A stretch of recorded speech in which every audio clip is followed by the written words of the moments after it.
Bismillah,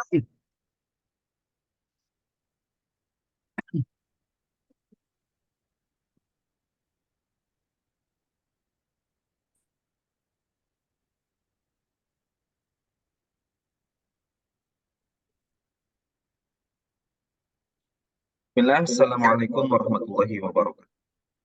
Waalaikumsalam warahmatullahi wabarakatuh. Alhamdulillahi rabbil alamin. Bihi nasta'inu ala umuri dunya waddin. Assalatu wassalamu ala asyrafil anbiya'i wa mursalin. Alhamdulillahi rabbil alamin. Yang sangat bertemu wajah pada majelis ilmu yang diadakan atau yang diinisiasi oleh Baitul Mal. Alhamdulillah, waktu menunjukkan pukul 5.24 untuk menyingkat waktu dan tempat saya persilakan untuk menyapa. Monggo Ustaz. Bismillahirrahmanirrahim. Alhamdulillahirabbil alamin. Wassalatu wassalamu ala asyrafil anbiya'i wal mursalin sayyidina Muhammadin wa ala alihi wa sahbihi ajma'in, amma ba'd. Alhamdulillah, pagi hari ini kita bisa melanjutkan kajian tematik subuh setiap harinya pada bulan Ramadan tahun 2024. Acara ini terselenggara atas inisiasi dari Baitul Mal Bogor. Semoga semakin memberikan manfaat yang luas pada umat Nabi Muhammad SAW. Kawan-kawan, bapak-bapak, dan ibu-ibu sekalian, marilah pada pertemuan pagi hari ini kita sejenak memikirkan makna dan kandungan serta faedah dari puasa. Karena dengan mengetahui makna filosofi puasa itu sendiri, kita akan bisa lebih mendalami ajaran agama kaitannya dengan puasa. Sehingga kita berpuasa sekaligus kita merenungi apa saja yang Allah berikan kepada kita berupa rahmat, berupa fasilitas-fasilitas untuk melipat gandakan pahala, dan juga bagaimana puasa ini memiliki efek yang luar biasa besar dari sisi horizontal ataupun vertikal kepada Allah Subhanahu wa taala. Bapak-bapak dan ibu-ibu sekalian, puasa oleh para ulama digambarkan paling tidak mengandung 7 makna. Yang pertama adalah pengangkatan derajat. Dengan berpuasa, seorang muslim akan diangkat derajatnya oleh Allah Subhanahu wa taala. Pengangkatan derajat ini digambarkan di dalam beberapa hadis yang mana Rasulullah Shallallahu Alaihi Wasallam bersabda, "Idza jaa Ramadan futihat abwabul jannah wa ghulliqat abwabun nar wa suffidatis syayatin."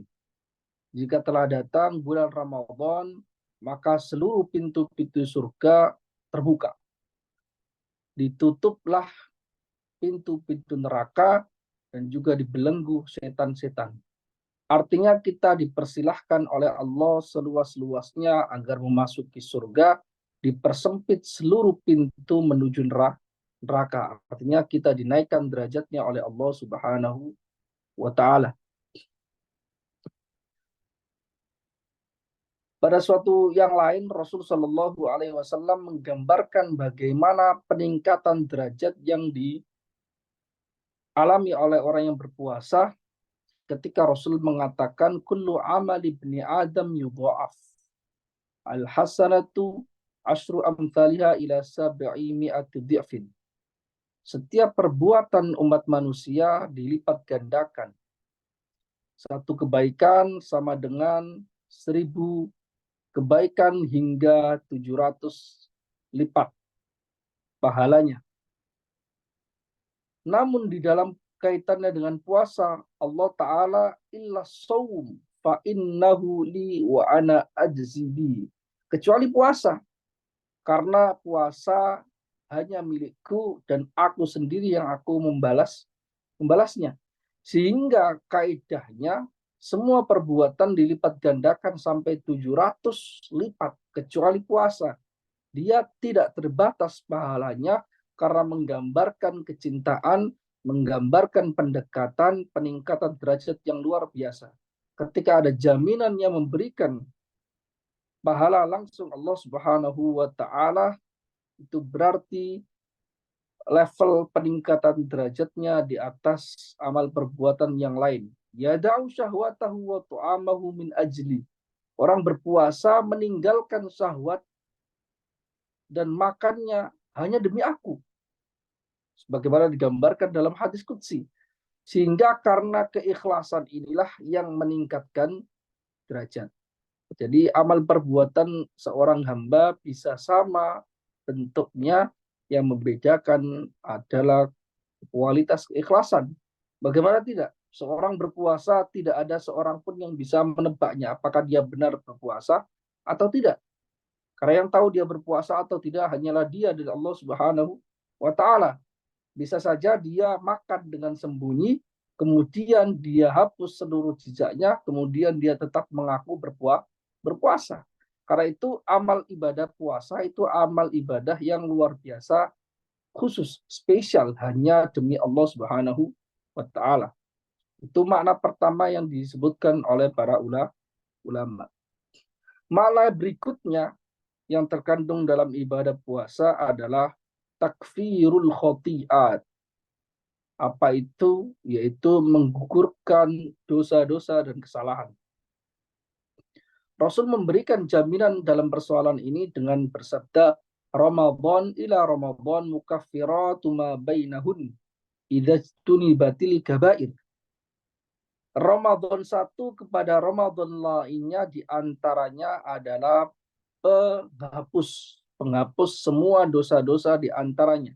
Artinya ketika ada orang melaksanakan Ramadan dengan sempurna, kemudian tahun depannya dia juga melaksanakan Ramadan dengan sempurna, maka di tengah-tengahnya sudah ada jaminan dari Allah Subhanahu wa taala, dosanya diampuni.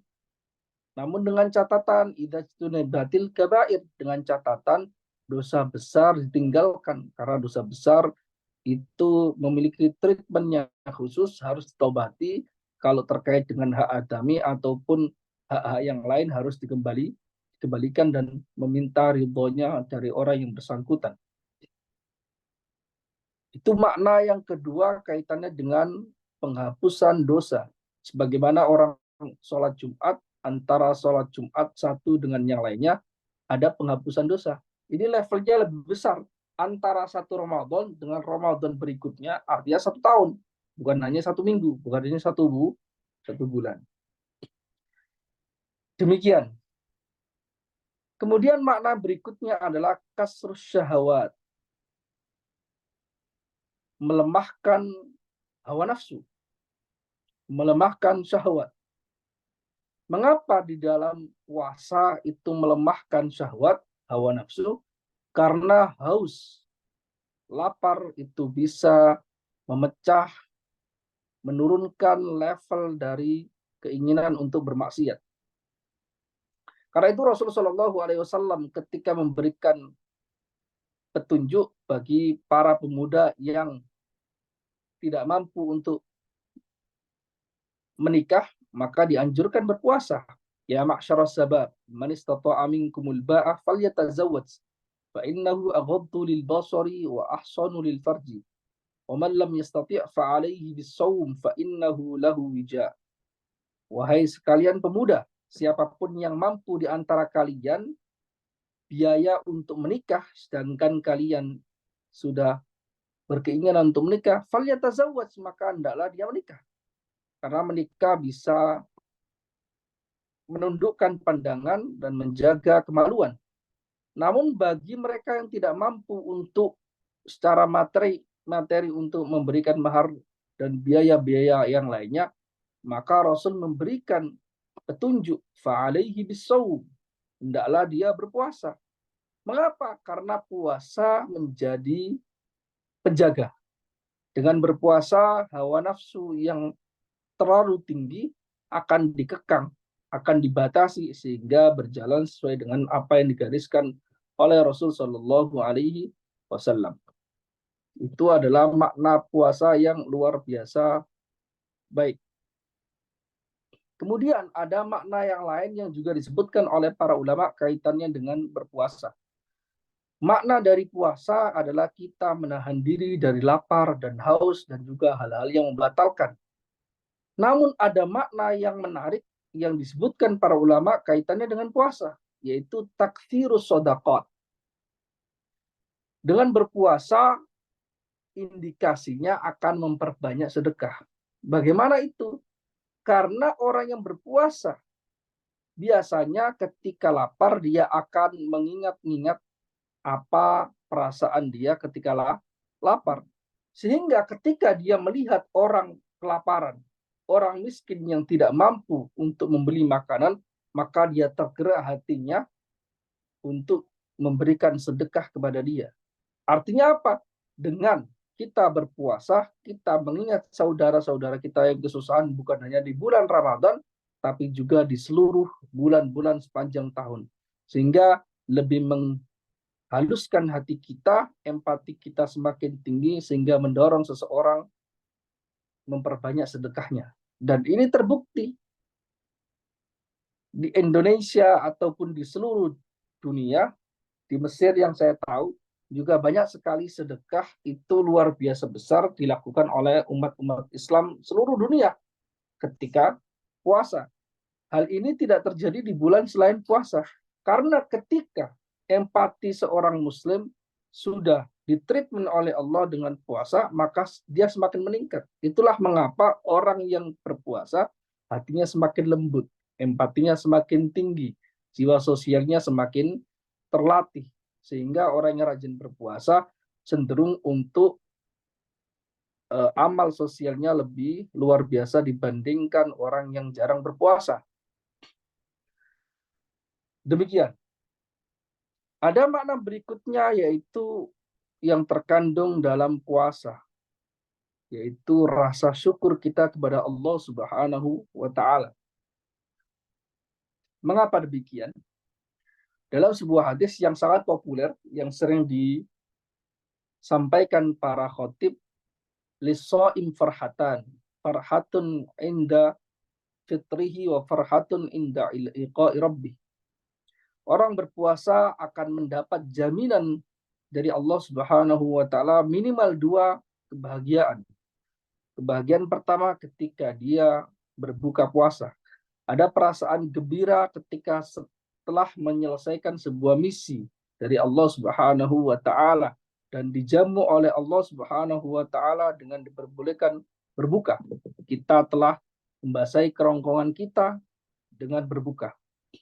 Karena dengan berbuka dia akan mengetahui nikmat Allah padanya selama ini. Ketika dia kenyang, ketika dia tidak kehausan, merasa segar, maka ketika berpuasa dia flashback. Dia introspeksi diri, ternyata segala kenikmatan yang dia rasakan sebelum berpuasa itu sebuah kenikmatan yang luar biasa. Kenikmatan memiliki rezeki untuk bisa makan, untuk bisa minum, itu perlu disyukuri. Sehingga dengan berpuasa kita akan terbangkitkan diri kita agar terus bersyukur kepada Allah Subhanahu wa taala. Karena para ulama mengatakan hal-hal itu bisa diketahui dengan lawannya. Ketika kita melaksanakan puasa, kita merasa lapar. Maka ketika itu kita teringat bahwasanya kita pernah kenyang. Ketika berpuasa, kita kehausan. Maka ketika itu kita berpikir bahwasanya kita pernah merasa segar, sehingga memunculkan sifat syukur kita kepada Allah Subhanahu wa taala yang selalu memberikan kenikmatan, rezeki, bisa makan, bisa minum di waktu-waktu yang diperbolehkan oleh Allah Subhanahu wa taala. Itu makna dari puasa yang sangat luar biasa. Makna terakhir yang disebutkan para ulama kaitannya dengan puasa adalah dengan berpuasa kita akan terhindar dari pikiran-pikiran maksiat dan keinginan untuk melanggar hukum Allah Subhanahu wa taala. Mengapa demikian? Karena para ulama mengatakan sesuai dengan tajribah atau pengalaman yang selama ini dirasakan oleh para ulama, ketika hawa nafsu, jiwa perut kita kenyang, maka cenderung untuk selalu melakukan maksiat. Beda halnya dengan orang yang berpuasa. Orang berpuasa merasa lemah fisiknya sehingga tidak ada keinginan untuk melakukan maksiat. Minimal berkurang secara drastis. Beda dengan orang yang sedang kenyang. Karena itu Rasul Shallallahu Alaihi Wasallam memberikan ciri umat Islam secara umum. Nahnu qaumun lam nakul hatta naju' wa idza akalna lam nasba. Kita adalah kaum umat Islam yang tidak makan sebelum lapar. Namun ketika makan kita akan berhenti sebelum kenyang. Itu kenapa? Karena makanan punya kecenderungan untuk membawa kepada maksiat dan juga mendorong untuk melakukan pelanggaran-pelanggaran. Digambarkan dalam banyak hadis, perbedaan antara orang mukmin dengan orang kafir adalah orang mukmin makan dari satu lambung, sedangkan orang yang kafir dia makan 7 lambung. Sebagai ungkapan bahwasanya umumnya orang non-muslim, orang kafir lebih banyak makannya dibandingkan orang muslim. Sehingga dia banyak makan, banyak bermaksiat, banyak kufur, banyak menentang Allah Subhanahu wa taala. Beda halnya dengan orang yang telah melaksanakan puasa sehingga perutnya merasa lapar. Ketika lapar, hawa nafsunya melemah, hawa nafsunya turun. Sehingga dia hanya memandang keinginannya teralihkan. Dia awalnya sebelum berpuasa ingin melaksanakan seluruh maksiat-maksiat yang ada. Namun ketika dia lapar, maka hawa nafsunya teralihkan, yang diinginkan hanya makanan dan minuman. Satu level diturunkan oleh Allah, level nafsu kita. Yang awalnya ke level berikutnya diturunkan satu tangga, sehingga kita diberikan fasilitas oleh Allah Subhanahu wa taala untuk mengalihkan hawa nafsu kita kepada hal yang haram. Sedangkan keinginan untuk makan bukan hal yang haram. Itu semacam rekayasa. Itu semacam rekayasa yang merupakan rahmat Allah Subhanahu wa taala pada kita seluruhnya. Kaitannya bagaimana mengatur hawa nafsu. Allah Subhanahu wa taala seolah memberikan rahmat yang luar biasa besar kepada kita. Kita dituntut untuk tidak menuruti hawa nafsu, tapi juga kita diberikan solusi bagaimana cara mengaturnya. Solusi itu diberikan, digambarkan di dalam Al-Quran dan juga dijelaskan secara detail oleh Rasul Shallallahu Alaihi Wasallam, yang mana hadis-hadis beliau dipahami oleh para ulama sepanjang zaman sehingga mendapatkan makna-makna yang luar biasa kaitannya dengan mengamalkan syariat dengan sebaik-baiknya. Itu adalah 7 makna yang terkandung dalam puasa yang disebutkan para ulama, sehingga kita bisa memahami hikmah, kita bisa memahami sisi positif dari puasa yang diwajibkan oleh Allah Subhanahu wa taala pada setiap Ramadan. Semoga puasa kita menjadi puasa yang berkah, puasa yang penuh dengan makna, puasa yang menjadikan sisi empati kita semakin tinggi, amal sosial kita semakin meningkat, ibadah kita semakin berkualitas, sehingga jiwa kita menjadi jiwa yang mutmainnah, yang tenang bersama Allah, yang tenang bersama Rasulullah, yang tidak selalu memerintahkan kepada keburukan, yang bukan ammar bisu, yang memerintahkan selalu dengan keburukan. Kita meningkat menjadi hawa nafsu, menjadi jiwa yang tenang, jiwa yang ridho, jiwa yang diinginkan oleh Allah Subhanahu wa taala, agar jiwa-jiwa umat Islam bertemu dengan Allah nantinya dengan keadaan yang qalbin salim, dengan keadaan hati yang benar-benar bersih, sehingga mendapatkan ampunan, maghfirah dan syafaat Rasulullah Shallallahu alaihi wasallam. Demikian. Silahkan Bapak-Bapak, kawan-kawan yang ingin bertanya, silahkan. Barangkali ada pertanyaan terkait dengan fikih atau terkait dengan apapun. Ada pertanyaan ini. Katanya lebih berat perang melawan diri atau perang melawan musuh. yang perang gitu. Ya, Eh, lebih berat mana antara perang melawan diri sendiri, hawa nafsu sendiri, dengan perang melawan orang lain? iya, Sudah jelas sebenarnya jawabannya. Sebenarnya melawan orang lain jauh lebih ringan dibandingkan melawan diri sendiri. Pertama, ketika kita melawan hawa nafsu kita, kita menyadari hawa nafsu kita ada, namun kita tidak bisa melihatnya. Kita hanya bisa merasakannya. Dia selalu berada di lingkungan kita. Orang dalam, kalau kita gambarkan orang dalam itu lebih banyak paham tentang kita dibandingkan orang luar. Sehingga dia punya banyak akal untuk mengelabui kita, mengalahkan kita. Makanya musuh dalam selimut itu lebih berbahaya dibandingkan musuh di luar selimut. Ya kan ya? Karena itu memang secara natural perang melawan hawa nafsu jauh lebih berat dibandingkan perang melawan sosok eksternal di luar diri kita. Karena itu digambarkan di dalam sebuah hadis, ketika Rasul Shallallahu Alaihi Wasallam telah berperang, maka sebagian sahabat bergembira karena peperangannya dimenangkan oleh umat Islam. Kemudian mereka menyatakan kita telah menjalankan jihad yang luar biasa sehingga kita mendapatkan pahala yang luar biasa. Rasul mengingatkan, ini bukan jihad satu-satunya, bukan jihad yang terbatas ketika ada momen-momen tertentu. Karena kita kembali dari jihad yang kecil menuju ke jihad yang lebih besar. Apa itu jihad yang lebih besar? Yaitu jihad melawan hawa nafsu. Karena apa manfaat dari ketika kita memerangi orang kafir misalnya, namun kita dalam keadaan sendiri, tidak dilihat oleh kawan kita, tidak dilihat oleh saudara kita, kita juga melaksanakan apa yang dilakukan oleh orang-orang kafir misalnya. Tidak ada manfaatnya. Karena kabura maqtan indallah an taqulu ma la taf'alun.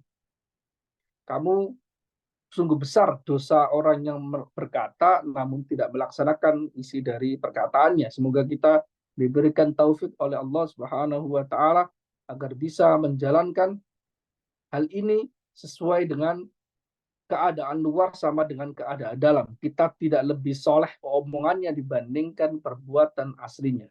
Demikian.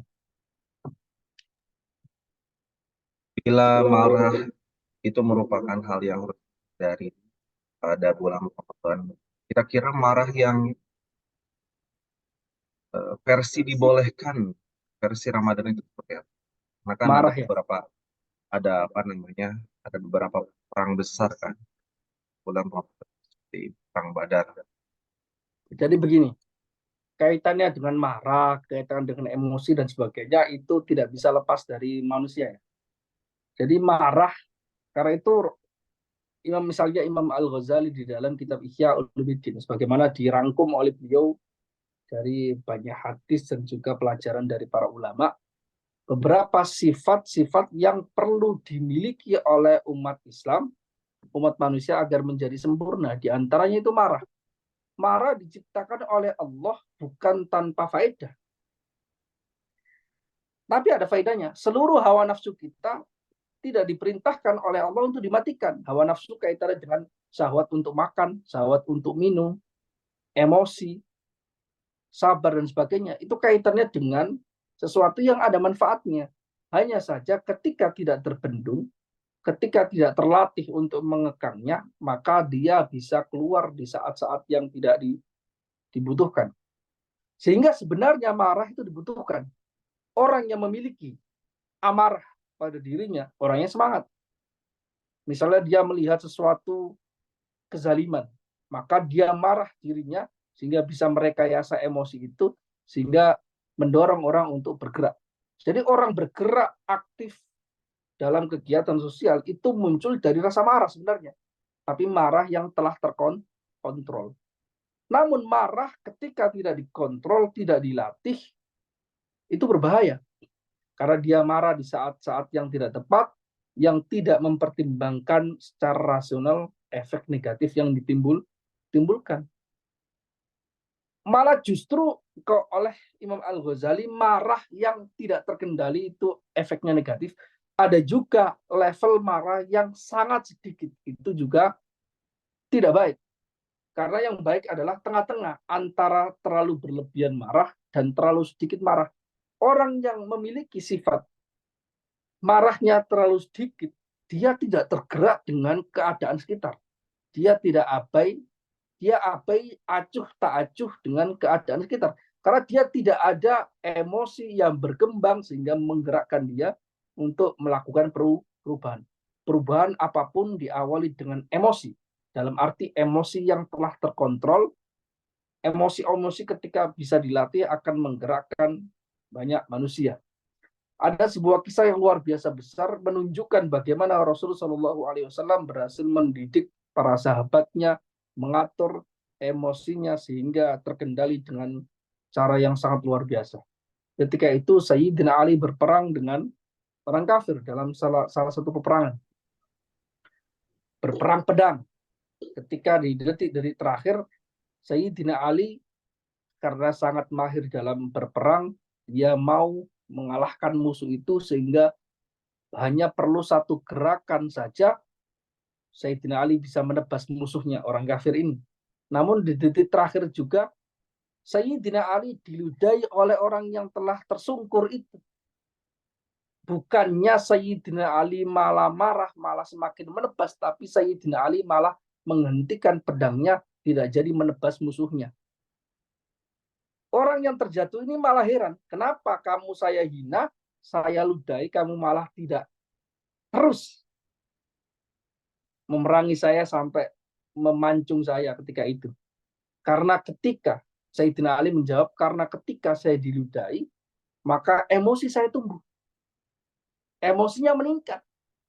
Yang tadi awalnya perang lillahi ta'ala, kemudian ketika diludahi, emosinya ikut naik. Saya khawatir ketika saya membunuh kamu, mengalahkan kamu dengan pedang saya, niat saya bukan karena lillahi ta'ala, di titik terakhir saya rugi. Karena saya melampiaskan emosi saya. Itu luar biasanya Sayyidina Ali. Perbuatan baik, kalau niatnya buruk, ada hawa nafsu di sana, kepentingan pribadi, maka dia akan menurunkan level pahalanya, justru bahkan terbalik. Bahkan terbalik tidak mendapatkan pahala, malah dia akan mendapatkan dosa. Karena dia menuruti hawa nafsunya. Itu luar biasa. Salah satu contoh yang luar biasa. Sehingga pengendalian amarah ini merupakan salah satu skill ya yang perlu dilatih. Kata Imam Al-Ghazali, yang perlu dilatih agar orang itu bisa mengendalikan marahnya. Marah itu bagaikan kuda liar. Kalau kita sudah bisa menjinakkannya, maka kuda itu tunduk pada kita, arah manapun yang kita tuju, dia menurut. Namun ketika tidak terkendali, maka dia akan merusak tanaman, merusak pekarangan, dan sebagainya. Tidak bisa. Atau terlalu lemah, kudanya sakit-sakitan, dia tidak akan bisa menggapai atau berjalan dengan cepat atau menuju tempat yang kita inginkan. Itulah filosofi marah yang disebutkan oleh para ulama kita. Demikian. Monggo, silakan ada yang bertanya lagi. Tema yang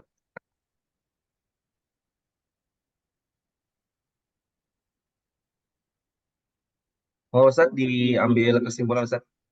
Oke, baik.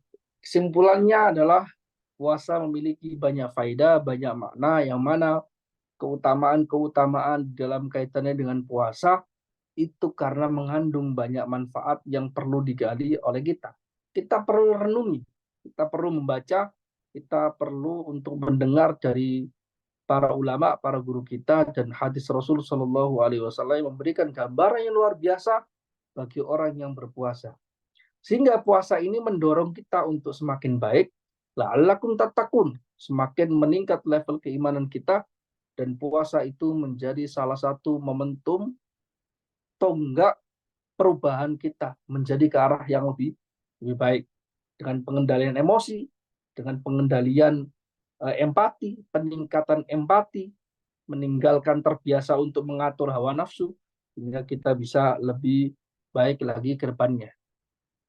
Saya pikir demikian yang bisa diambil kesimpulan kaitannya dengan makna filosofi dari puasa itu sendiri. Semoga bermanfaat bagi saya pribadi dan bagi semua pendengar pada pagi hari ini. Terima kasih. Wallahul muwaffiq ila aqwamit thoriq. Wassalamualaikum warahmatullahi wabarakatuh. Waalaikumsalam. Jazakallahu khair atas penyampaian materi pada hari yang sama.